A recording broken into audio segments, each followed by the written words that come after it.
Friends, welcome to nothing Karim YouTube channel. Today మనం first class మన ప్రపంచం స్టార్ట్ చేస్తున్నాము. క్వశ్చన్ అనేది టెట్కి కానీ డిఎస్సికి సంబంధించి కానీ థర్డ్ క్లాస్ నుంచి కూడా ఫ్రేమ్ చేయడం జరుగుతుంది మనం, కాబట్టి లోయర్ క్లాసెస్ని నెగ్లెక్ట్ చేయడానికి ఛాన్స్ లేదు. ఎందుకంటే మనం ఫస్ట్ వీడియో స్టార్టింగ్లో థర్డ్ క్లాస్ నుంచి క్వశ్చన్స్ ఎక్కడ ఫ్రేమ్ చేశారనేది చూసి వాటి ఆన్సర్స్ తెలుసుకొని తర్వాత మనం వీడియో అనేది కంటిన్యూ చేద్దాము. ఈ టోటల్ క్లాస్ థర్డ్ క్లాస్లో ఉన్నటువంటి మినిమం సెమిస్టర్ 1 కంప్లీట్ చేయడానికి ట్రై చేస్తున్నా. కొంచెం లెంతీ అవ్వచ్చు, బట్ నవంబర్లోనే నోటిఫికేషన్ అంటున్నారు కాబట్టి ఈవీఎస్ తొందరగా కంప్లీట్ చేద్దాము. మనం జస్ట్ క్వశ్చన్ ఎక్కడ ఫ్రేమ్ చేయడానికి ఛాన్స్ ఉంటుందో అక్కడ నోటీస్ చేసి అక్కడ హైలైట్ చేస్తాను. అవి మీరు నోట్ డౌన్ చేసుకుంటే మీకు ఈజీ అవుతాయి. పాయింట్స్ వైజ్గా రాసుకోవడం బెటర్. మనకి EVS third, fourth, fifth class ఈ 3 ఒక నోట్స్ ప్రిపేర్ చేసుకోవడం వల్ల ఏమవుతుందంటే హైలైట్ పాయింట్స్ అన్ని రివిజన్ టైంలో మనకి యూజ్ అవుతుంది. ఇది ఒక ట్రిక్ అనమాట మనం ఎక్కువ స్కోర్ రావడానికి. 6th నుంచి ఏం చేద్దామంటే ఈ 3-4 క్లాసెస్లో ఏవైతే టాపిక్స్ రిలేటెడ్ ఉంటాయో అవంతా ఒక వీడియో చేస్తే మనకి ఒక టాపిక్ ఉష్ణం అనే టాపిక్కి సంబంధించి లోయర్ క్లాసెస్లో ఏం టాపిక్స్ ఇచ్చారు, 6th నుంచి 10th వరకు ఏం టాపిక్స్ ఇచ్చారు అనేది అంతా ఒక క్లాస్ అవుతుంది. అలా చదువుకోవడం వల్ల ఏమవుతుందంటే అయస్కాంతం, కాంతి, ఉష్ణం ఇలా కొన్ని హయ్యర్ టాపిక్స్ ఉంటాయి కదా, వాటికి సంబంధించిన రూట్ నుంచి బేసిక్స్ నుంచి ఉన్నటువంటి కంటెంట్ అంతా మనకి ఒకేసారి అర్థమైపోతుంది. సో ఇలా ట్రై చేద్దాము. ఇది అవర్ వరల్డ్ మన ప్రపంచం థర్డ్ క్లాస్ ఎన్విరాన్మెంటల్ స్టడీస్. ఇక్కడ ఇచ్చారు కదా, ఇవి కూడా చాలా ఇంపార్టెంట్. భారత రాజ్యాంగం ప్రవేశికలో ఉన్నటువంటి పౌర విధులు, ఈ ఎన్ని పాయింట్స్ ఉంటాయని క్వశ్చన్ అడుగుతారు. నెక్స్ట్ ఇది ఏ అధికరణంలో చేర్చబడింది, 51A. నెక్స్ట్ విద్యా హక్కు చట్టం ఏ సంవత్సరంలో వారికి ఇది అమలు కాబడింది, ఎన్నో సంవత్సరంలో అమల్లోకి వచ్చింది. నెక్స్ట్ వీటిలో ఉన్నటువంటి పాయింట్స్ ఏమైనా హైలైట్ ఉంటే చూసుకోవాలి. నెక్స్ట్ ఇది చూడండి, ఇది వరుస క్రమం అనేది important. Justice, Liberty, equality, fraternity అనేటివి ఆల్రెడీ ఒకసారి డిఎస్సిలో ఇక్కడ నుంచి క్వశ్చన్ అనేది ఫ్రేమ్ చేయడం జరిగింది. ఇది పరిసరాల విజ్ఞానం సెమిస్టర్ 1 సిలబస్ చూడండి. అందమైన కుటుంబం, మన చుట్టూ ఉన్న మొక్కలు, మన చుట్టూ ఉన్న జంతువులు, మన శరీరం, ఆహారం, ఆరోగ్యం, నీరు, ప్రకృతి వరం. ఈ ఫస్ట్ లెసన్ ఏముందంటే మనకి ఇంగ్లీష్, తెలుగులో 2 ఉంటాయి చూడండి. అందమైన కుటుంబం,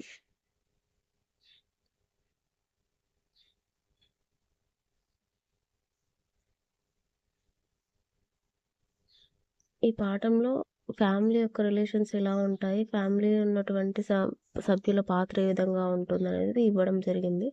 ఇందులో కుటుంబంలో ప్రతి ఒక్కరూ ఒకరికొకరు సహాయం చేసుకుంటే ఇంటి పనులను నిర్వహిస్తారు.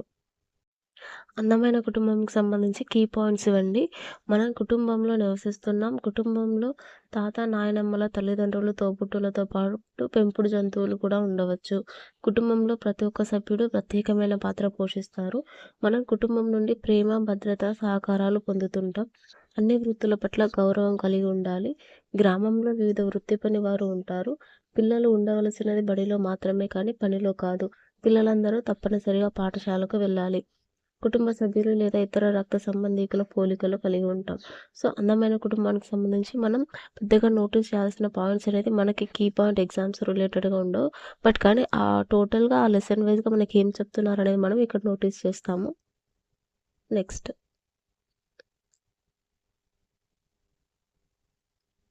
మన చుట్టూ ఉన్న మొక్కలు నుంచి మనకు కొన్ని క్వశ్చన్స్ అనేది ఉంటాయి, చూద్దాం.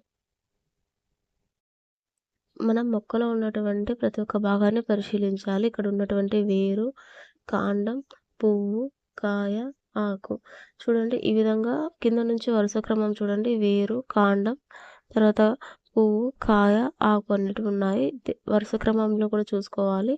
అదేవిధంగా వీటిలో మనకి కింద భాగం, పైన భాగం అని 2 భాగాలుగా ఉంటుంది. ప్రకాండ వ్యవస్థ అనేసి వేరు వ్యవస్థ, కాండ వ్యవస్థ అని అడగచ్చు. నెక్స్ట్ ఇదే విధంగా ఆకు యొక్క ఆకారాన్ని బట్టి కూడా క్వశ్చన్ ఫ్రేమ్ చేయడం జరుగుతుంది. సో ఈ విధంగా మొక్కలో ఉన్నటువంటి భాగాలు సరైనవి, సరికానివి అని అడిగే అవకాశం దగ్గర ఈ పిక్చర్ నుంచి కూడా క్వశ్చన్ ఫ్రేమ్ చేసుకోవచ్చు. కింద క్వశ్చన్స్ ఉన్నాయి చూడండి. మొక్కను నిశితంగా పరిశీలించిన తర్వాత మొక్కలో భాగాలను గుర్తించగలిగామంటే మొక్కలో ఏం భాగాలు ఉన్నాయో మనకు తెలిసి ఉండాలి. మొక్కకు వేర్లు ఏ విధంగా సహాయపడతాయనేది కూడా మనకు తెలిసి ఉండాలి. మొక్కకు ప్రతిరోజు తగినంత నీళ్లు పోయాలి, లేకపోతే అవి చనిపోతాయి. నెక్స్ట్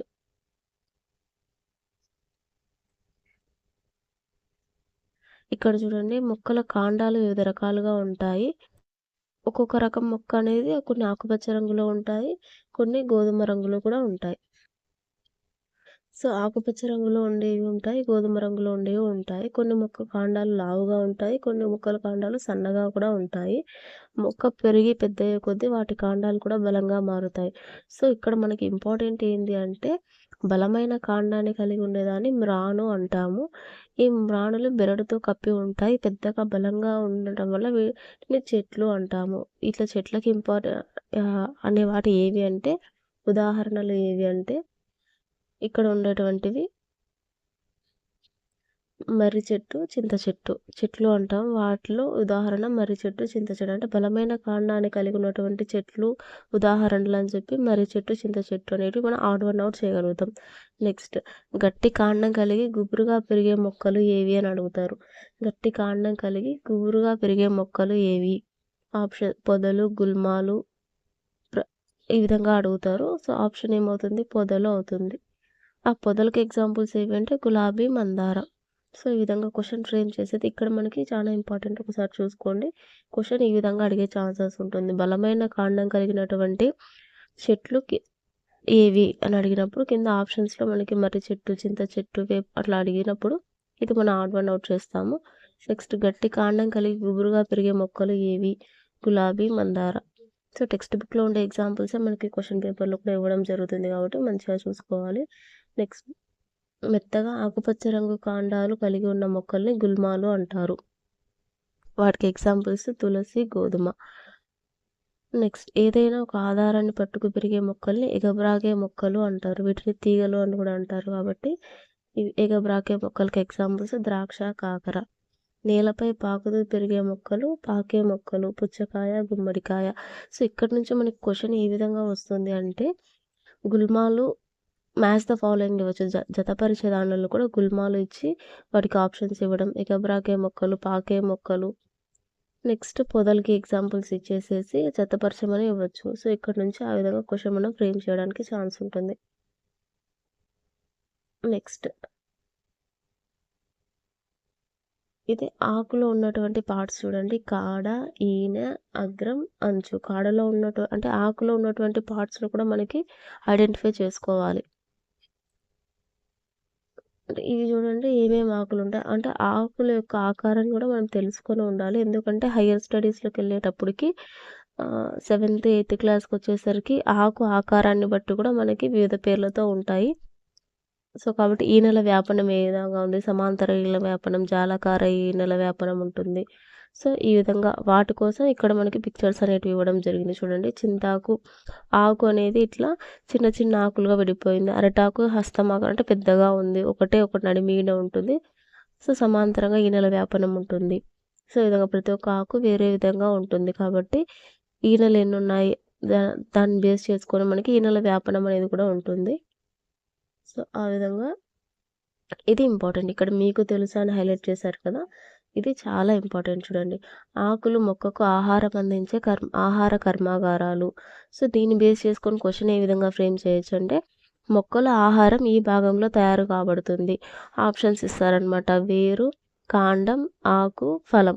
సో, దీనికి బట్టి మనకు ఆప్షన్‌లో ఆన్సర్ ఏమవుతుంది? ఆకులు అనేది కరెక్ట్ ఆప్షన్ అవుతుంది. సో, అందరూ ఏ విధంగా ఆలోచిస్తారంటే, మనకి మొక్కలో నార్మల్‌గా ఫుడ్ మనం ఎక్కడి నుంచి తీసుకుంటాము అంటే ఫ్రూట్ నుంచి తీసుకుంటాం, ఫలం నుంచి తీసుకుంటాం కాబట్టి ఫలం ఆన్సర్ అవుతుంది అనుకుంటాం. కానీ కాదు. ఆకులో మనకి కిరణజన్య సంయోగ క్రియ జరిగి అక్కడ పిండి పదార్థం తయారవుతుంది కాబట్టి ఆహారాన్ని అందించే ఆహార కర్మాగారాలు ఏంటివంటే ప్రొడ్యూస్ చేసేటివి ఆకులు. సో, ఇది ఇంపార్టెంట్. ఈ విధంగా గుర్తుపెట్టుకోండి. ఇవి ఆహారాన్ని గాలి, నీరు, సూర్యరశ్మి సాయంతో తయారు చేసుకుంటాయి. ఈ ప్రాసెస్‌ని మనం ఏమంటాం? కిరణజన్య సంయోగ క్రియ అంటాం. నెక్స్ట్, ఇక్కడ ఆకుల వల్ల ఉపయోగాలు ఇచ్చారు చూడండి. ఆకులు ఏ విధంగా ఉపయోగించుకుంటాం? కొత్తిమీర, కరివేపాకు ఇవి మనం ఆకులను తినడానికి, నెక్స్ట్ ఏ ఆకులతో టీ తయారవుతుంది, వేప, తులసి ఇవన్నీ వైద్యానికి ఉపయోగిస్తారు. ఇవి ఇంత చిన్న పాయింట్స్ మనకి ఇక్కడ నుంచి క్వశ్చన్ ఫ్రేమ్ అవుతుందా, ఇవి ఎందుకు ఇంపార్టెంట్ అన్నట్టు మనం ఆలోచించవచ్చు. బట్ కానీ ఇవి కూడా చాలా ఇంపార్టెంట్ అండి. ఎందుకంటే ఇక్కడ చూడండి, అరటి ఆకులు, మర్రి ఆకులు, సాల్ చెట్టు వంటి వాటి ఆకులను విస్తర్లు తయారీలో ఉపయోగిస్తారు అని ఉంది కదా. ఈ క్వశ్చన్ ఈ ఒక్క లైన్ బేస్ చేసుకొని టెట్ లో క్వశ్చన్ రావడం జరిగింది. ఇది ప్రీవియస్ ఇయర్ క్వశ్చన్ అండి. విస్తర ఆకులు తయారు చేయడానికి ఏ ఆకులు ఉపయోగిస్తారని ఇవ్వడం జరిగింది. వాటిలో మనకు నార్మల్ గా తెలిసింది మర్రి ఆకులు తెలుసు కాబట్టి సో దాన్ని టిక్ చేస్తాం. బట్ కానీ సాల్ చెట్టు, అరటి ఆకుల్ని కూడా ఉపయోగించి విస్తర్లు, పాత్రలు తయారీలో ఉపయోగిస్తారు. సో కాబట్టి వీటిని మనం అంత నెగ్లెక్ట్ చేయకూడదు. ఇక్కడ నుంచి ఆల్రెడీ ఒక క్వశ్చన్ వచ్చింది కాబట్టి వైద్యానికి ఉపయోగించే ఆకులు కూడా వేపాకు, తులసి. సో ఇది కూడా ఇంపార్టెంట్. ఈ రెండు మనకి బాగా గుర్తు పెట్టుకోవాలి. ఇక్కడ ఉన్నటువంటి సాల్ చెట్టు, అరటి ఆకులు, మర్రి ఆకులు, ఇది ఇంపార్టెంట్. నెక్స్ట్ ఇక్కడ చూద్దాం. మొక్కలు మనకి ప్రకృతి ఇస్తున్న మొక్కలు మనకు ఆహారాన్ని ఇస్తాయి, మనకు స్వచ్ఛమైన గాలిని ఇస్తాయి, మనం విడిచిన గాలిలోని కార్బన్ డైఆక్సైడ్ తీసుకుని ప్రాణవాయువున ఆక్సిజన్ మనకి ఇస్తాయి. పెద్ద మొక్కలు వేరు నేలలో బాగా చొచ్చుకొని పోవడం వల్ల నేల కోతకు గురి కాకుండా కాపాడుతాయి. సో ఇక్కడ మనకి ఈ మొక్కలకు సంబంధించి వేర్లకు సంబంధించినటువంటి సరైనది సరికానివని ఇచ్చినప్పుడు స్టేట్మెంట్స్లో మొక్కల వేర్లు నేలలో బాగా చొచ్చుకొని పోవడం వల్ల నేల కోతకు గురి కాకుండా కాపాడుతాయి. సో ఇది ఒక స్టేట్మెంట్గా ఇవ్వడానికి ఛాన్స్ ఉంది. నెక్స్ట్ ఇది కూడా ఇది మనకు ఆల్రెడీ తెలిసిందే. కార్బన్ డైఆక్సైడ్ని మొక్కలు పీల్చుకొని మనకు ప్రాణవాయువున్న ఆక్సిజన్ ఇస్తున్నాయి. సో ఈ 2 పాయింట్స్ మనకి ఇక్కడ మనం నోటీస్ చేయవలసిన పాయింట్స్. సో ఇది చెప్పాను కదా ఆల్రెడీ. అసర్షన్ రీజన్లు ఇవ్వడం కానీ లేదా ఇట్లా సరైనవి సరికానివి అనే ఒక ఆప్షన్ దగ్గర కూడా ఇక్కడ వచ్చే ఛాన్స్ ఉంది. ఈ పెద్ద మొక్కల వేలు నేలలో బాగా లోతుగా చొచ్చుకొని పోవడం వల్ల ఏమవుతుందంటే నేల కోతకు గురి కాకుండా కాపాడుతాయి. అంటే నేలపైన సారం అనేది కొట్టుకొని పోకోకుండా కాపాడడానికి చాలా ఛాన్స్ ఉంటుందన్నమాట. ఎందుకంటే లోపలికి బలంగా చొచ్చుకొని పోయి గ్రిప్ అనేది చాలా స్ట్రాంగ్గా ఉంటుంది కాబట్టి. నెక్స్ట్ ఇది మనం ఏమి నేర్చుకున్నాం అనేది కీ పాయింట్స్ చూడండి. వేర్లు, కాండం, ఆకులు, పువ్వులు, పండ్లు మొదలైనవి మొక్కల వివిధ భాగాలు. సో మొక్కలో ఉన్న భాగాలు అనేటివి ఇవి. సో ఇక్కడ నుంచి కూడా మనకి క్వశ్చన్ రావడానికి ఛాన్స్ ఉంటుంది. ఎందుకంటే మొక్కలో ఉన్నటువంటి భాగాలకు సంబంధించి సరైనవి సరికానివి గుర్తించండి అని అడుగుతారు. ఇది ఒక పాయింట్ ఇక్కడ నుంచి వస్తుంది. నెక్స్ట్ వేర్లు మొక్కలో అతి ముఖ్యమైన భాగం. మొక్కలో అతి ముఖ్య భాగం ఏది అని అడుగుతారు. అంటే మనకి ఆలోచిస్తాం, మొక్కలో అన్ని మనకి ముఖ్యమైన భాగాలు అనిపిస్తాయి. మనం ఇదివరకు చెప్పినట్టుగా ఆహారం ఆకులో తయారవుతుంది కాబట్టి ఆకులు అనేటివి చాలా ముఖ్యమైన భాగాలు అన్నట్టు ఆలోచిస్తాం. నెక్స్ట్ మనకి ఫుడ్ అనేది ఫ్రూట్స్ నుంచి వస్తుంది కాబట్టి అదే మెయిన్ అనుకోవచ్చు. లేదా మొక్కకి కాండం అనేది గ్రిప్ ఏమో అలా అనుకుంటాం కాబట్టి సో మనకి ఇక్కడ టెక్స్టువల్ గా ఏమి ఇంపార్టెంట్ అనేది ఇంపార్టెంట్. మొక్కలో అతి ముఖ్యమైన భాగం ఏంటి అంటే వేరు. ఎందుకంటే బేస్ ఇంపార్టెంట్. మొక్క నిలబడాలన్నా కానీ కింద రూట్స్ అనేటివి బాగా ఉండాలి కాబట్టి. నెక్స్ట్ మొక్కని నేలలో పట్టి ఉంచుతాయి. నేలలో లవణాల్ని, నీటిని పీల్చుకుని మొక్కకు అందిస్తాయి. లవణాల్ని, నీటిని పీల్చుకునేవి మొక్కలోని ఈ భాగాలను అడుగుతారు. నెక్స్ట్ క్లాస్ లో మనకి తెలుస్తుంది. కాండం చూడండి, వేర్లు పీల్చుకున్న లవణాల్ని, నీటిని కాండం మొక్కలోని అన్ని భాగాలకు సరఫరా చేస్తుంది. సో ఇక్కడ పీల్చుకునేటివి ఏవి అని అడిగినప్పుడు వేర్లు కరెక్ట్ ఆన్సర్ అవుతుంది. కానీ మొక్కలోని భాగాలకు సరఫరా చేసేవి ఏవి అని అడిగినప్పుడు వేర్లు, కాండం రెండు ఆన్సర్లు అవుతాయి. ఈ సైడ్ డిఫరెన్స్ అనేది మనం గమనించాలి. నేల నుంచి తీసుకునేవి మాత్రం వేర్లే, కానీ కాండం వాటిని మొక్కలోని అన్ని భాగాలకు సరఫరా చేయడానికి యూజ్ అవుతుంది. మొక్కకు ఆసరా ఇచ్చే భాగం ఏదని అడుగుతారు. చూడండి, ఇక్కడ మొక్కకు ఆసరా ఇచ్చే భాగం కాండం అవుతుంది. ఈ కాండాలు అనేటివి విభిన్నంగా ఉంటాయి. మన పైన చూసినట్టుగా మ్రాను అంటాము. మామిడి, రావి, వేప మొదలైన పెద్ద పెద్ద చెట్లకి వాటి యొక్క బెరడుతో కప్పబడి ఉండేటివన్నీ పెద్ద పెద్ద చెట్లుగా పరిగణిస్తారు. సో ఈ విధంగా వీటిని ఏమంటారంటే మ్రాను అంటారు. ఇక్కడ మనకి క్వశ్చన్ ఫ్రేమ్ అయ్యే ఛాన్స్ ఉంది. లావు కాండం కలిగిన మొక్క కాండాలను ఏమంటారు అంటే మ్రాను అంటారు. ఇది మనకి ఇంకొక క్వశ్చన్ ఇక్కడ. నెక్స్ట్ ఆకులకు సంబంధించి వివిధ రకాల పరిమాణాల్లో, ఆకారాల్లో, రంగుల్లో ఉంటాయి. ఈ అన్ని ఆకులకు కూడా ఈనెలు ఉంటాయి. ఇవి ఏం చేస్తాయి? కార్బన్ డైఆక్సైడ్ ని పీల్చుకొని ఆక్సిజన్ ను విడిచిపెడతాయి. సో ఇక్కడ ఆకులు కార్బన్ డైఆక్సైడ్ ని పీల్చుకొని ఆక్సిజన్ ను విడిచిపెడతాయి. మొక్కలోని ఏ భాగం కార్బన్ డైఆక్సైడ్ ని పీల్చుకొని ఆక్సిజన్ ని విడిచిపెడుతుంది అని క్వశ్చన్ రావడానికి ఛాన్స్ ఉంటుంది. ఆప్షన్ కరెక్ట్ ఆప్షన్ ఏమవుతుంది? ఆకులు అవుతుంది. ఇక్కడ మనకి ఆకులకు సంబంధించి 2 ప్రశ్నలు చూసాం. ఆహార కర్మాగారాలను వేటిని అంటారు, ఇది ఒక క్వశ్చన్. నెక్స్ట్ కార్బన్ డైఆక్సైడ్ ని పీల్చుకొని ఆక్సిజన్ ని వదిలిపెట్టేవి ఏవి? రెండింటికి ఆన్సర్ ఏమవుతుందంటే ఆకు. నెక్స్ట్ లెసన్ మన చుట్టూ ఉన్న జంతువులు. వీటిలో మనకి ఇంపార్టెంట్ వచ్చేసి పెంపుడు జంతువులు, అడవి జంతువులు. సో ఇక్కడ మనకి ఇక్కడ odd one of the option లో ఉన్నటువంటి క్వశ్చన్స్ ఎలా వస్తాయంటే, క్రింది వాటిలో అడవి జంతువులు ఏవి, క్రింది వాటిలో పెంపుడు జంతువుల కిందకి సరైనవి ఏవి, సరికానివి ఏవి. సో ఈ విధంగా అడగచ్చు, ఇవి చూసుకోవాలి. నెక్స్ట్ మనం ఇళ్లలో మనతో పాటు నివసించే పిల్లులు, కుక్కలు మొదలైన వాటిని పెంపుడు జంతువులు అంటారు. సో పెంపుడు జంతువుల కిందకి ఏవి వస్తాయని. నెక్స్ట్ ఆవులు, మేకలు, గొర్రెలు గోశాలలో ఉంచుతారు. సో శాలలలో ఉంచే వాటిని ఆవులైతే గోశాల అంటారు. సో ఇలా శాలలలో ఉంచేవి ఏవి అని అడిగినప్పుడు ఆవులు, మేకలు, గొర్రెలు, బాతులు, గుర్రాలు. సో ఇలా మనకు ఓన్లీ ఆవులు మాత్రమే ఇచ్చి రిమైనింగ్ వాటిని ఆప్షన్స్ వేరేగా కోడి, ఇట్లా కుక్క ఇలాంటివి ఇచ్చినప్పుడు మనము ఓన్లీ ఆవును మాత్రమే కన్సిడర్ చేయకూడదు. మేకలు, గొర్రెలు, బాతులు, గుర్రాలు కూడా శాలలో ఉంచడం జరుగుతుంది. నెక్స్ట్ ఇక్కడ చూడండి, సింహం, పులి, ఎలుగుబంటి, ఏనుగు మొదలైన జంతువులు అడవుల్లో నివసిస్తాయి కాబట్టి వీటిని అడవి జంతువులు అంటారు. సో ఈ విధంగా అడవుల్లో నివసించే జంతువులు ఉన్నటువంటి వచ్చేటివి కూడా మనం లిస్టులో నోట్ చేసుకోవాలి. నెక్స్ట్ కొన్ని జంతువులు నడుస్తాయి, కొన్ని పాకుతాయి, కొన్ని దుముకుతాయి, కొన్ని ఎగురుతాయి. పక్షులు ఒక చోట నుండి ఇంకొక చోటుకి ఎగురుతాయి. ఇందుకోసం అవి కాళ్ళు, రెక్కలతో పాటు తోకను కూడా ఉపయోగిస్తాయి. చేపలు వాటి మొప్పలు, తోక సహాయంతో నీటిలో ఈదుతాయి. ఇక్కడ మనకి నోట్ డౌన్ చేయాల్సిన క్వశ్చన్ ఇక్కడ చూడండి. చేపలకు నీటిలో ఈదడానికి సహాయపడేవి ఏవి అంటే మొప్పలు, తోక. ఈ రెండింటి సహాయంతో అవి నీటిలో ఈదడానికి సహాయపడుతున్నాయి. నెక్స్ట్ జంతువులు వాటి నివాస ప్రదేశాలు అన్నమాట. కొన్ని జంతువులు చెట్లపైన, కొన్ని జంతువులు నేల మీద నివసిస్తాయి. ఈ విధంగా చెట్లపైన, నేల మీద నివసించే జంతువులను భూచర జీవులు అంటారు. నెక్స్ట్ నేల మీద జీవించే జీవులకు ఇంకా కొన్ని ఉదాహరణలు ఏంటి? ఆవు, కుక్క, పిల్లి, కోడి మొదలైనవి నేలపై నివసిస్తాయి. కాకి, పిచ్చుక, గుడ్లగూబ, కోతి, మిడత ఇవన్నీ చెట్ల మీద నివసిస్తాయి. సో ఈ రెండు కేటగిరీస్ మనకి భూచర జీవుల కిందికి వస్తాయి. నెక్స్ట్ నీటిలో నివసించే జంతువులు జలచర జీవులు. ఇవి పడవ ఆకారపు శరీరము, వాజాలు, మొప్పలు, తోక నీటిలో అంటే వీటికి నివసించడానికి వీటికి సహాయపడతాయి. జలచర జీవులకి నీటిలో నివసించడానికి ఉపయోగపడేటువంటి సహాయపడేటువంటి ఆకారాలు లేదా కారకాలు అని అడిగినప్పుడు అవి యొక్క పడవ ఆకారపు శరీరం కావచ్చు, వాజాలు, మొప్పలు, తోక. సో ఈ వీటితో అవి జలచర జీవులుగా మనుగడ సాగించడానికి ఉపయోగపడేటువంటి వాటి శరీర ఆకారాలు. నెక్స్ట్ చేపలు నీటిలో నివసిస్తాయి, నేల మీద నివసిస్తాయి. సో కాబట్టి చేప నీల, నీటి రెండిట్లో నివసిస్తుంది కాబట్టి చేపను ఏమంటాం మనము? ఉభయచర జీవి అంటారు. జలచర జీవులు సపరేట్ ఉన్నాయి, భూచర జీవులు సపరేట్ ఉన్నాయి. ఆ రెండింటి మీద నివసించగలిగేటువంటి జీవి ఏదైందంటే అది చేప. కాబట్టి వీటిని ఏమంటారు? ఉభయచర జీవి అంటారు. ఉభయ అంటే రెండు. తేమగా ఉండే చర్మం, వేళ్ల మధ్య చర్మం, బలమైన వెనుక కాళ్ళు వీటికి నేల మీద, నీటిలో నివసించడానికి ఉపయోగపడతాయి.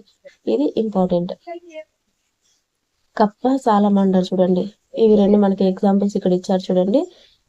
కప్ప, సాలమాండర్ రెండింటికి మనకి పిక్చర్ తో సహా ఇచ్చారు. ఇవి రెండు గుర్తుపెట్టుకోండి. వీటికి ఏ విధంగా ఉంటాయంటే తేమగా ఉండే చర్మము, వేళ్ల మధ్య చర్మం ఉంటుంది, బలమైన వెనుక కాళ్ళు వీటికి నేల మీద, నీటిలో నివసించడానికి ఉపయోగపడుతుంది. కాబట్టి ఇప్పటికి మనకు ఉభయచర జీవుల కింద ఎన్ని జీవులు మనం గుర్తించాము? చేప, కప్ప, సాలమాండర్. ఈ మూడు గుర్తుపెట్టుకోవాలి ఉభయచర జీవులకి గుర్తుగా. నెక్స్ట్ జంతువులు వివిధ రకాల ఆహారం తీసుకుంటాయి. కొన్ని మాత్రం మొక్కల నుండి మాత్రమే లభించే పదార్థాలను తీసుకుంటాయి. అవి ఏమంటే ఆవులు, ఎద్దులు, గాడిదలు, గుర్రాలు, ఏనుగులు, జింకలు. ఈ విధంగా మొక్కల నుండి లభించే పదార్థాలను మాత్రమే ఆహారంగా తీసుకునే వాటిని ఏమంటారు అంటే శాకాహారులు అంటారు. ఆ విధంగా కాక ఇతర జంతువుల యొక్క మాంసాన్ని ఆహారంగా భుజించే జీవులను ఏమంటారంటే మాంసాహారులు అంటారు. వీటికి ఎగ్జాంపుల్స్ పులి, సింహం, నక్క, మొసలి మొదలైన జంతువులు. సో ఇక్కడ నుంచి మనకి క్వశ్చన్ ఫ్రేమ్ చేసే ఛాన్స్ ఉంటుంది. నెక్స్ట్ ఎలుగుబంటి, కాకి, కోతులు, కుక్కలు మొక్కల్ని మాంసాన్ని తింటాయి. ఇవి ఉభయాహారులు అంటే ఎలుగుబంటి మొక్కల్ని తింటుంది, మాంసాన్ని ఆహారంగా తీసుకోగలుగుతుంది. మనం పైన చెప్పాం కదా! చేప, సాలమాండర్, కప్ప ఇవి నీటిలోనూ జీవించగలవు, నేల మీద జీవించగలవు అని. సో, ఆ విధంగా వాటిని ఏమంటున్నాము? ఉభయచర జీవులు అంటున్నాం. అదే విధంగా మొక్కల్ని ఆహారంగా తీసుకొని, మాంసాన్ని ఆహారంగా తీసుకునే జీవుల్ని ఏమంటారు? ఉభయాహారులు. మనకి పేరులోనే ఉంది. ఉభయ అంటే 2, ఆహారులు అంటే ఆహారం. 2 విధాలైనటువంటి ఆహారాన్ని తీసుకునే జీవుల్ని ఉభయాహారులు అంటారు. అవి ఏవి అనేది ఇక్కడ ఇంపార్టెంట్ మనకి. ఎలుగుబంటి, కాకి, కోతి, కుక్క. ఇవి ఈ 4 చాలా ఇంపార్టెంట్ అన్నమాట. మనకి శాకాహారులు, మాంసాహారులు మనం ఈజీగా ఐడెంటిఫై చేయగలుగుతాం. కానీ ఉభయాహారులు అనే టాపిక్ నుంచే మనకి క్వెషన్ ఫ్రేమ్ చేయడానికి ఛాన్స్ ఉంటుంది. కాబట్టి ఈ 4 జంతువులు గుర్తుపెట్టుకోండి. ఎలుగుబంటి, కాకి, కోతి, కుక్క. సో, ఇక్కడ మనకి పిక్చర్‌గా విజువలైజ్ కావడానికి ఎగ్జాంపుల్స్ ఇచ్చారు చూడండి. శాకాహారంలో ఉన్నటువంటి జంతువులు, మాంసాహారంలో ఉన్నటువంటి జంతువులు, ఉభయాహారులు. ఇక్కడ ఎలుక కూడా ఉభయాహార కిందకే ఇచ్చారు. దీన్ని నోటీస్ చేయాలి. నెక్స్ట్ పాయింట్, సీతాకోకచిలుకలు, తేనెటీగలు పుష్పాల్లో మకరందం పీల్చుకుంటాయి. ఇది మనకి ఇంపార్టెంట్ పాయింట్. పుష్పాల్లోని మకరందాన్ని ఆహారంగా తీసుకుని పీల్చుకునేటువంటి జీవి ఏది అంటే సీతాకోకచిలుక, తేనెటీగ. ఇవి 2. నెక్స్ట్, రాబందులు, కాకులు, నక్కలు చనిపోయిన, కుళ్ళిపోయిన జంతు కళేబరాల్ని తింటాయి. సో, అందుకని వీటిని ఏమంటున్నారు? సహజ పారిశుద్ధ్య కార్మికులు అంటారు. ఇది మనకి క్వెషన్ ఎన్ని విధాలుగా రావచ్చు అనేది చూద్దాం. అసర్షన్ రీజన్ కింద రావచ్చు. ఎందుకంటే కుక్కలు, నక్కలు వీటిని సహజ పారిశుద్ధ్య కార్మికులు అంటారు అని మనకు ఒక స్టేట్మెంట్ ఇచ్చి దానికి రీజన్, సో ఇవి కుళ్ళిపోయిన జంతు కళేబరాల్ని తింటాయి కాబట్టి వీటిని సహజ పారిశుద్ధ్య కార్మికులు అంటారు. సో, ఇది అసర్షన్ రీజన్ కరెక్ట్ అవుతుంది. సో, ఈ విధంగా ఇక్కడ నుంచి మనకి క్వెషన్ ఫ్రేమ్ అవుతుంది. ఆల్రెడీ ఒకసారి టెట్ డిఎస్సిలో వచ్చినటువంటి క్వెషన్ ఫ్రేమ్ చేసిన క్వెషన్ కాబట్టి మరి ఇంకోసారి రిపీటెడ్ అవ్వడానికి ఛాన్స్ ఉంది. నెక్స్ట్ ఇప్పుడు మనం ఏం నేర్చుకున్నాం? జంతువులకు సంబంధించినసరికి ఏం నేర్చుకున్నాం? ప్రపంచంలో మనతో పాటుగా పక్షులు, జంతువులు నివసిస్తున్నాయి. జంతువులు 2 రకాలు. పెంపుడు జంతువులు, అడవి జంతువులు. నెక్స్ట్, జంతువులు నడవడం, పాకడం, దూకడం, సో ఒకటి ఇంకొక చోటు చలించడానికి ఈ విధంగా చలనాలు చేస్తాయి. జంతువులు నేలపై, నీటిలో నివసిస్తాయి. వీటిని మనం ఉభయచరాలు, జలచరాలు, భూచర జీవులను కూడా చెప్తాము. ఆహారాన్ని తీసుకునే దాన్ని బట్టి కూడా మనం మాంసాహారులు, శాకాహారులు, ఉభయాహారులని వర్గీకరించాము. నెక్స్ట్, మన శరీరంలో ఇంపార్టెంట్ టాపిక్ మీకు తెలుసా? చేతి వేలకు కూడా పేర్లున్నాయి. మనకు 5 వేలు ఉన్నాయి. కానీ కొంతమందికి 6 వేలు కూడా ఉంటాయి. సో, కొంతమందికి బై ఛాన్స్‌గా కొంతమందికి 6 వేలు కూడా రావడం జరుగుతుంది. ఉన్న 5 వేలకి పేర్లు ఏంటివంటే బొటన వేలు, చూపుడు వేలు, మధ్య వేలు, ఉంగరపు వేలు, చిటికెన వేలు. నెక్స్ట్, మంచి స్పర్శ, చెడు స్పర్శ గురించి ఇచ్చారు. సో, ఇది కొంచెం చూసుకోండి. నెక్స్ట్, మీకు తెలుసా అనే నోట్లో చైల్డ్ లైన్ నెంబర్ ఇచ్చారు 1098. ఇది కూడా ఒకసారి టెట్లో అడిగిన ప్రశ్ననే. ఆపదలో ఉన్న బాలలను కాపాడడానికి, సంరక్షించడానికి 24 గంటలు పనిచేసే జాతీయ అత్యవసర వ్యవస్థ ఏది అని అడగచ్చు. సో, ఇది ఆన్సర్ 1098 అవుతుంది. సో, ఇవి మనం ఏం నేర్చుకున్నాం? మనం శరీరంలో ఉన్నటువంటి పాయింట్స్. సో, ఇది 3rd క్లాస్లో ఉన్నటువంటి మన ప్రపంచం అవర్ వరల్డ్ సెమిస్టర్ 1లో ఉన్నటువంటి పాఠాలకు సంబంధించి మనం ఎక్స్పెక్ట్ చేసే బిట్స్. ఇంకా ఈ సెమిస్టర్ 1లో నుంచి మనం టోటల్గా క్లియర్ చేయగల బిట్స్ అన్ని చేసాము. నెక్స్ట్ లెసన్ ఆహారం, ఆరోగ్యం. మొక్కల నుండి ఆహారం. మనం వివిధ భాగాలను మొక్కలలో ఉన్నటువంటి మన ఆహారంగా తీసుకుంటాము. వీటిలో ఆకులు, కాండం, పుష్పాలు, పండ్లు, విత్తనాలు, వేర్లు కూడా మనం తినగలుగుతాము. అన్నం మన ఆహారంలో ప్రధానమైనది. ఇక్కడ నుంచి క్వశ్చన్ వస్తుంది. మన ఆహారంలో ప్రధానమైనదిగా దేనిని భావిస్తాము? అన్నం. ఇది వరి పంట నుండి లభిస్తుంది. ఇతర ధాన్యాలైన గోధుమ, చిరుధాన్యాలను ఆహారంగా తీసుకుంటాము. వరి కాకుండా సజ్జలు, సాములు, రాగులు, కొర్రలు మొదలగు ఆహార ధాన్యాలను ఆహారంగా తీసుకుంటాం. సో, ఇక్కడ మనకి పిక్చర్స్ ఇచ్చారు ఏవి అని చెప్పి. సజ్జలు, అల్లం, బీట్రూట్, ముల్లంగి, బంగాళదుంప, గోధుమ ఇవన్నీ ఉన్నాయి చూడండి. ఇక్కడ మీకు తెలుసా? ఇది ఇంపార్టెంట్. మనకు చెరుకు నుండి చక్కెర, బెల్లం లభిస్తాయి. చక్కెర, బెల్లం కింది వాటిలో దేని నుంచి మనము పొందగలుగుతున్నాము అనే క్వశ్చన్ ఫ్రేమ్ చేసినప్పుడు కింద ఉంటాయన్నమాట మనకు ఆప్షన్స్ అనేటివి. వాటిలో చెరుకును మనం ఐడెంటిఫై చేయాలి. నెక్స్ట్, మొక్కలలో అత్యధిక పోషకాలను కలిగి భాగం ఏది అంటే ఆకులు. మనం రకరకాల ఆకులను తింటాం. సో, కాబట్టి ఇక్కడ ఆకులు ఉన్నటువంటి ఆప్షన్ మనకి ఇప్పటికీ ఇది 3rd క్వశ్చన్ చూడండి. మనకి మొక్కలలో అత్యధిక పోషకాలను కలిగే భాగం ఆకులు. ఎందుకంటే కిరణజన్య సంయోగక్రియ అక్కడే జరుగుతుంది. ఆహార కర్మాగారాలను కూడా వేటిని అంటారంటే ఆకులను అంటాము. నెక్స్ట్ ఇంకొక క్వశ్చన్ ఏంటి? కార్బన్ డైఆక్సైడ్ని తీసుకొని ఆక్సిజన్ని మనకి విడుదల చేస్తున్నాయి కాబట్టి ఆకులకు సంబంధించినటువంటి ఇప్పటికి మనం ఒక 3-4 క్వశ్చన్స్ అనేది ఇక్కడ ఐడెంటిఫై చేసుకోగలిగాం. నెక్స్ట్ మనం అరటి, కాలీఫ్లవర్లను పుష్పాలను వాటి పుష్పాలను ఆహారంగా తీసుకుంటాము. లవంగ మొగ్గలను వాసననిచ్చే మసాలాలుగా వాడతారు. కుంకుమ పూలను ప్రత్యేకమైన వంటకాలు తయారు చేయడానికి ఉపయోగిస్తారు. ఇక్కడ క్వశ్చన్ చూద్దాం ఎలా వస్తుందనేది. ప్రత్యేకమైన వంటకాలు తయారు చేయడానికి ఉపయోగించే పూలు అని అడిగినప్పుడు ఆప్షన్స్లో మనకి కుంకుమ పూలు అనేది మనకి కరెక్ట్ ఆప్షన్ అవుతుంది. నెక్స్ట్ ఈ ఫ్లవర్స్, కాలీఫ్లవర్ ఇవి కూడా ఆప్షన్స్ ఇచ్చి మనకి ప్రత్యేకమైన వంటకాలు తయారు చేయడానికి ఉపయోగించే పూలు కుంకుమ పువ్వు అవుతుంది. అంటే అదొక వంటకం కాదు, దాన్ని ఒక ఫ్లేవర్గా యాడ్ చేయడానికి ఉపయోగిస్తారన్నట్టు ఇక్కడ మనం అర్థం చేసుకోవాలి. పుట్టగొడుగు ఒక శిలీంద్రం అనేక పోషకాలను కలిగి ఉంటుంది. పుట్టగొడుగు అనేది దేని కిందికి వస్తుంది అనేది క్వశ్చన్ ఫ్రేమ్ చేస్తారు ఇక్కడ. ఇక్కడ వచ్చేసి వేరుశనగ, నువ్వులు, ఆవాలు, సూర్యకాంతం, ఆలు విత్తనాల నుండి మనం నూనెలు అనే వాటిని పొందగలుగుతున్నాం. అంటే ఇక్కడ క్వశ్చన్ ఏంటి, నూనెలు వీటి ద్వారా పొందగలం. వాటిలో వేరుశనగ, నువ్వులు, ఆవాలు, ఆలి విత్తనాలు మనకి కొంచెం ఐడియా ఉంది, బట్ సూర్యకాంతం అనేది కొంచెం ఇక్కడ స్పెసిఫిక్గా గుర్తుపెట్టుకోవాల్సిన విషయం. నెక్స్ట్ జీడిపప్పు, పచ్చి బఠానీలు, జునుగులు, వేరుశనక్కాయలు విత్తనాలను మనం తింటాం. మనం తినగలిగేటువంటి విత్తనాల కిందకి వచ్చేవి ఏవి అంటే రిమైనింగ్ అని మనకు గుర్తున్నాయి, కానీ ఇక్కడ చూడండి ఈ జునుగులు అనేది పదం మనకు కొత్తగా ఉంది. సో ఈ జునుగులు అనే వాటిని గుర్తుపెట్టుకోవాలి. నెక్స్ట్ కందులు, పెసలు, మినుమలు మొదలైన పప్పు దినుసులను, వరి, గోధుమ వంటి గింజలను వంటకు ఉపయోగిస్తారు. నెక్స్ట్ తేనెటీగలు పూల నుండి మకరందాన్ని సేకరిస్తాయి. తేనె పట్టులో మకరందాన్ని నిల్వ చేస్తాయి. తేనె పట్టు నుండి మనం తేనెను పొందుతాం. అంటే ఇక్కడ మనకు పూల నుండి మకరందాన్ని సేకరించే జీవులలో లిస్ట్ అవుట్ చేయమని అడగడం కానీ, మనకి సీతాకోక చిలుకలు కూడా పూల నుండి వాటి యొక్క ఫుడ్ అనేవి తీసుకోగలుగుతాయి. సో ఇలాంటి కొన్ని అవుట్ ఆప్షన్స్ అనేవి కొన్ని లిస్ట్ అవుట్ చేసుకోవాలి. నెక్స్ట్ ఇక్కడ మనకి ఉన్నటువంటి ఫుడ్కి సంబంధించినటువంటి ప్రిపరేషన్ టాపిక్స్ అనేవి ఇవ్వడం జరిగింది.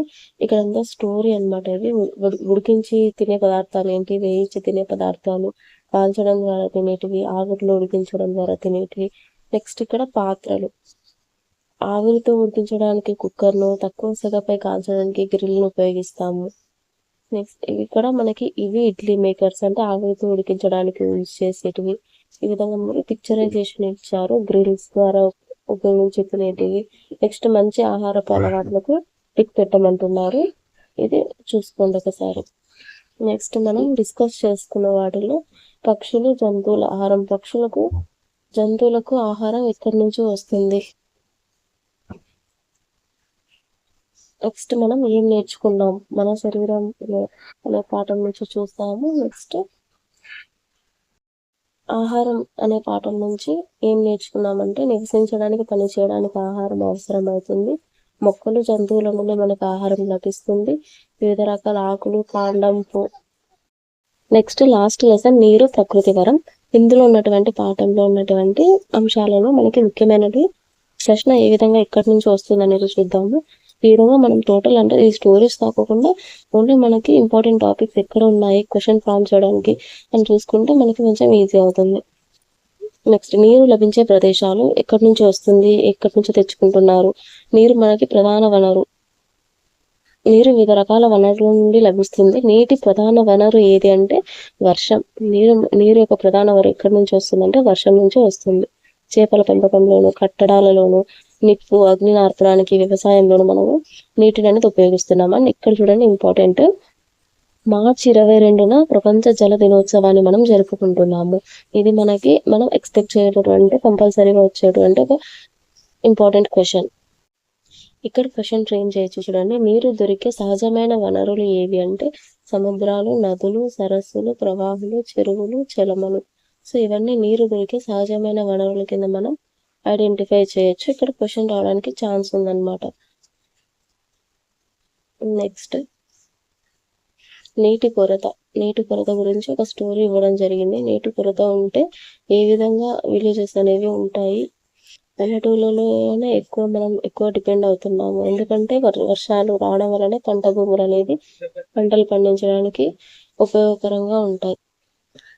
భూభాగం 3 వంతులు నీటితో నిండి ఉంది. చాలా నీరు మనకి ఈ భూమిపై లభిస్తుంది అని కమలి వాళ్ళ నాన్న చెప్తున్నారు ఇక్కడ. ఇక్కడ మనకి ఇంపార్టెంట్ ఏంటంటే భూభాగం 3 వంతులు నీటితో నిండి ఉంది.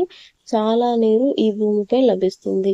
భూభాగంలో ఎన్ని వంతులు నీటితో నిండి ఉంది భూమి అంటే 3 వంతులు.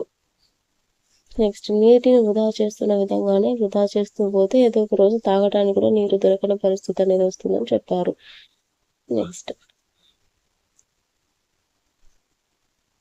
సీలు వేయని లేక సీసాలలో ప్యాకెట్లలో చాలా కాలం నిల్వ ఉండే నీటిని ఉపయోగించవద్దు. ఇది మనకి ఇంపార్టెంట్. ఇప్పటి వరకు మనం ప్రార్థన గంట, తరగతి పీరియడ్ గంట, విరామపు గంట అని విని ఉంటాం. కానీ ప్రస్తుతం మన ఆంధ్రప్రదేశ్ ప్రభుత్వం వారు ఒక ప్రత్యేకమైన గంటను పరిచయం చేశారు. అదే నీటి గంట. రోజుకు 3 సార్లు మోగుతుంది. అంటే మనకి ఇంటర్వెల్ బిల్స్ లాగా ఉంటాయి కదా అవి. దీని ఉద్దేశం ఏంటంటే విద్యార్థులను తగినంత నీరు తాగేలాగా చేయడమే. తద్వారా విద్యార్థులు నిర్జలీకరణకు గురి కాకుండా చూడటం, ఆరోగ్యంగా ఉండటం అనేది ఇక్కడ ప్రభుత్వం తీసుకొచ్చినటువంటి ఒక ఉద్దేశం.